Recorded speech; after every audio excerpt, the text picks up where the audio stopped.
mi nombre es Mariana Gómez y les vengo a hablar sobre la historia de la televisión. ¿Quién se le adjudica la creación de la televisión? La televisión es uno de los medios de comunicación con mayor popularidad a nivel mundial, que se fundamenta en el envío y recepción de imágenes y sonidos por medio de diversos soportes como el satélite, el cable, la radio, entre otros. Su popularidad recibe un fácil acceso, ya que millones y millones de personas tienen la posibilidad de acceder a él de forma inmediata y fácil. Algunos avances de la historia de la televisión se pueden rastrear desde Galileo Galilei y su telescopio, pero en sí el inventor de la televisión es el británico John Logie Baird, el cual ejecutó un sistema de transmisión de imágenes a distancia en 1922 y fue la primera televisión práctica en la historia, ya que más tarde en 1924 se consiguió transmitir la primera imagen real y parpadeante de una cruz de Malta. La televisión en sí fue patentada en 1923 y se basa en la patente de 1888 de los discos de Paul Nitcomb. Se dice que John Blair fue un hombre de negocios sin éxito, por lo que los primeros televisores estaban hechos de cualquier cosa que tuviera a la mano, ya sea cajones de té, cajas de galletas, agujas de sucir, etc. Y también los discos giratorios internos eran hechos de cartón. Las imágenes tenían 30 líneas en sentido vertical y se transmitía 10 veces por segundo. En 1927 se transmitió señales a una distancia de 705 kilómetros por una línea telefónica entre Londres y Glasgow. Baird transmitió las primeras imágenes a larga distancia en el Hotel Central de la estación de Glasgow y al año siguiente experimentó con el color. Mas su método mecánico era bastante defectuoso a pesar de todo, y fue en el año 1936 que la British Broadcasting Corporation utilizó la radio para transmitir la televisión por primera vez. ¿Cuándo llegó la televisión a Latinoamérica? En la década de 1950 fueron los primeros comienzos de las primeras televisiones televisivas latinoamericanas, pero su enfoque original sufrió algunos cambios, ya que esta llegó primero a Estados Unidos y debido a la influencia del país y el contexto histórico que pasaba en aquellos años, hizo que la televisión fuera más monopolizada por los gobiernos. Debido a esto, la economía se centraba más en Europa y en países del norte que otros países como por ejemplo México. Y debido a esto, que no era prioridad en ese momento, no llegó en ese momento. Sin embargo, en Sudamérica fue diferente, ya que por los años 50 y 70, la mayoría de las dictaduras eran gran parte en países latinos aumentaron, y en medio de eso se permitió la llegada de la televisión. Y desde sus inicios, cada sistema televisivo quedó bajo el mando del sistema político, siendo así público. No es hasta 30 años después que se discutió la decisión de que algunos de estos servicios fueran privados, ya que beneficiaría también a los estados.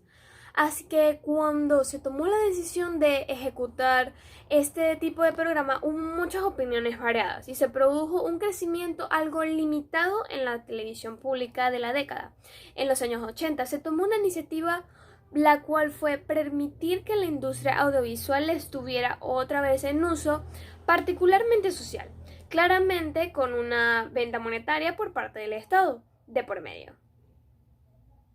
El capitalismo mixto terminara, muchos de los nuevos avances surgen bajo el neoliberalismo, permitiendo multiplicar los canales de exhibición y difusión, llevando la cobertura de estos a un nuevo horizonte, entre muchas otras novedades tecnológicas desde empresas estadounidenses. Pero debido a un tiempo de crisis por las dictaduras, muchas de las nuevas tecnologías en países como Argentina, Chile, Brasil, Venezuela, entre otros, se atrasan mucho debido a diversos grados de capitalismo radical que cuando pasa es que se puede discutir sobre poner nuevamente los canales de televisión en forma pública, limitando así los servicios privados. Esto ocurre en casi todos los países anteriormente mencionados. Las opciones televisivas estatales han sido rescatadas para ampliar su cobertura y posibilidades creativas para ofrecer a la audiencia una nueva alternativa a productos elaborados por sistemas privados, por el contrario de países como México, Perú, Colombia, los cuales profundizaron más en la tendencia neoliberal que comenzó en la década de 1980. Se estableció el 22 de noviembre de 1952, cuando el presidente Marcos Pérez Jiménez inauguró la televisión nacional. Más tarde, en 1953, se inauguraron dos canales de carácter privado, con fines comerciales, los cuales fueron Televisa, no tiene nada que ver con la de México, y Radio Caracas Televisión. Los primeros canales regionales que entraron en funcionamiento fueron por Ondas del Lago y Radio Valencia Televisión en el año 1956 hasta 1958, aunque desgraciadamente duraron pocos años al aire. Más tarde, en 1960, Televisa se declara en quiebra y cierra luego para ser recuperado por el Estado y será adquirido por el empresario Diego Cisneros, y cambiando así el nombre a Venevisión el 1 de marzo de 1961. La primera transmisión a color en Venezuela se efectuó en 1969, pero es en 1972 cuando por primera vez se produce en Venezuela una programación de color en Radio Caracas Televisión. Las transmisiones regulares comenzaron el 1 de enero de 1973 y varias telenovelas a partir de 1974 se grabaron a color para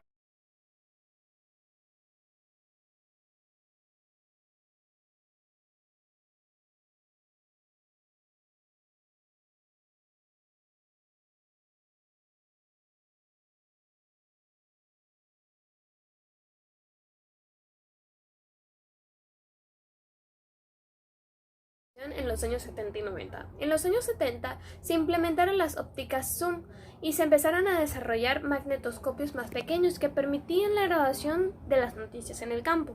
También nacieron los equipos periodísticos electrónicos y a finales de 1980 se desarrollaron equipos basados en la digitalización de la señal de video y en la generación digital de señales, orientados en dos partes, la producción y la transmisión. En la producción se desarrollaron varios sistemas de digitalización. Los primeros de ellos estaban obtenidos en la digitalización de la señal compuesta en un video que no tuvo mucho éxito, pero el planteamiento del problema digital y las componentes de la señal del video, es decir, la iluminación y las diferencias de color, fue el que resultó más idóneo. En un principio se desarrollaron sistemas de señales en paralelo con gruesos cables y pronto se sustituyó ese gran cable por la transmisión multiplexada correspondiente a cada uno de los componentes de la señal. Además, este sistema permitió incluir el audio, embebeciéndolo de la forma transmitida y otras series de utilidades más. También en este año nacieron algunos desarrollos de los efectos especiales digitales, a la vez que el control de las máquinas permitían el montaje de las salas de postproducción combinado con varios elementos, los cuales podían programar algo complejos. El desarrollo de la televisión no se detuvo con la transmisión de imagen y sonido. Pronto se vio la ventaja de utilizar el canal para dar otros servicios. En la filosofía se implementó a finales de 1980 del siglo XX el teletexto, que permite que las noticias de información en formato de texto fueron utilizados en espacios libres con información y la señal de video. También se implementaron sistemas de sonido mejorado, naciendo la televisión en estéreo o dual y dotándolos de un sonido bastante calidad excepcional. En la década de 1990 se empezaron a desarrollar los sistemas de televisión de alta definición. Todos estos sistemas, al principio analógicos, aumentan el número de líneas de imagen y cambiaban la relación entre la anchura y la altura de la imagen. Este nuevo formato fue mucho más agradable a la vista y se estableció como un formato estándar, incluso en emisiones de definición. Este cambio fue influido por la televisión y la demanda cada vez más común de las películas en la televisión. Un incidente en un episodio animado de 1997 marcó un antes y un después en la industria televisiva, debido a que mostraba una secuencia de luces parpadeantes rojo y azul que originaron ataques de epilepsia simultáneos en aproximadamente 680 espectadores, casi todos niños, lo que ocasionó una gran tragedia, comentados en los días anteriores por numerosos medios internacionales de comunicación. Desde ese momento, el episodio fue retirado al aire permanentemente y se interpusieron ciertas reglas de las cadenas televisivas para la emisión de series, como por ejemplo, las imágenes parpadeantes no deben brillar más de 3 veces por segundo y las imágenes parpadeantes no deben durar más de 2 segundos en pantalla, entre otras reglas. Estas normas siguen siendo vigentes, sin embargo, los nuevos receptores de televisión digital poseen un riesgo mucho menor de provocar estos problemas. Sustituir la televisión. Como sabemos, los avances tecnológicos han cambiado muchos aspectos de nuestra vida diaria. Los medios de comunicación no son una excepción de ello. Muchas entrevistas han concluido en un 65.6% de los entrevistados en que las plataformas sociales tales como las apps, los blogs y espacios participativos pueden llegar a sustituir el futuro de los medios tradicionales de comunicación. Hace 20 años había una escena típica que se repetía en todos los hogares. Padres e hijos se peleaban con el mando de la tele a decidir quién veía en casa. Pero eso ya es historia. Ahora prácticamente cada miembro de la familia tiene su propia pantalla para ver lo que quiera y cuando quiera. Las plataformas de streaming online son las que se basan en un sistema de transmisión multimedia avanzado, el cual envía contenido audiovisual a un dispositivo conectado a internet, el cual permite al usuario acceder a contenidos que sean televisivos, como películas, música u otros servicios en cualquier momento que desee, ya sea en una computadora, celular, sin someterse a una hora programada. Este tipo de tecnología ha ganado mucho terreno en los últimos años con respecto a la difusión de contenido, que incluso las empresas televisivas tradicionales, entre ellas Fox o Disney y muchas más, han tenido en cuenta esta tendencia y la han adaptado rápidamente al nuevo negocio, cambiando su típico modelo, replantándose estrategias y modificando el rumbo de su enfoque. Desde que se popularizó este medio, empezó a iniciar un debate con respecto al futuro de la televisión, en donde la gran interrogante es: ¿terminaremos todos consumiendo contenidos únicamente en el móvil y olvidando el uso de la televisión tradicional?